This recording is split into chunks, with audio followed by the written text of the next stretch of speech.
Cerita ini diambil dari kisah nyata. Nama dalam cerita ini disamarkan untuk menjaga privasi. Malam itu, si Farah duduk termenung di ruang tamunya. Sudah 7 tahun, ia menjalani hidup sebagai seorang janda. Bukan karena keinginannya, melainkan karena pernikahan yang ia jalani dulu kandas. Suaminya kala itu tidak memberi nafkah, sehingga si Farah harus memilih berpisah.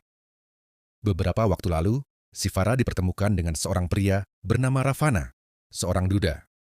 Mereka mulai saling bercerita tentang masa lalu masing-masing. Dengan hati-hati, si Farah bertanya, "Kalau boleh tahu, kenapa dulu bisa berpisah dengan mantan istri?" Ravana menarik napas panjang sebelum menjawab. Waktu itu, dia minta untuk ngontrak rumah terpisah dari orang tua. Tapi saya baru saja di PHK. Kondisi ekonomi sulit, jadi belum mampu. Dari situlah sering muncul pertengkaran. Ravana juga mengingat kembali soal keuangan rumah tangga. Awalnya, dia yang pegang uang. Tapi suatu hari, ketika saya minta uang sekadar untuk menambal ban, dia menolak. Akhirnya dia melemparkan dompet dan bilang nggak mau pegang uang lagi. Sejak itu, saya yang mengatur keuangan. Namun Ravana sendiri tampak ragu. Ia seperti tidak terlalu ingat jelas mengapa mantan istrinya marah begitu. Bisa jadi ada hal yang ia tutupi, atau memang sudah lupa karena waktu. Sejak saat itu, semua pengeluaran rumah tangga ada di tangannya. "Kalau mau beli apa saja, tinggal ambil dari dompet saya," ucap Ravana.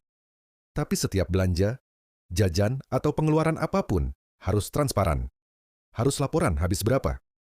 Si Farah terdiam. Di satu sisi, ia melihat Ravana mencoba bertanggung jawab dengan keterbukaan. Tapi di sisi lain, trauma lama si Farah kembali menyeruak. Ia pernah ditelantarkan tanpa nafkah.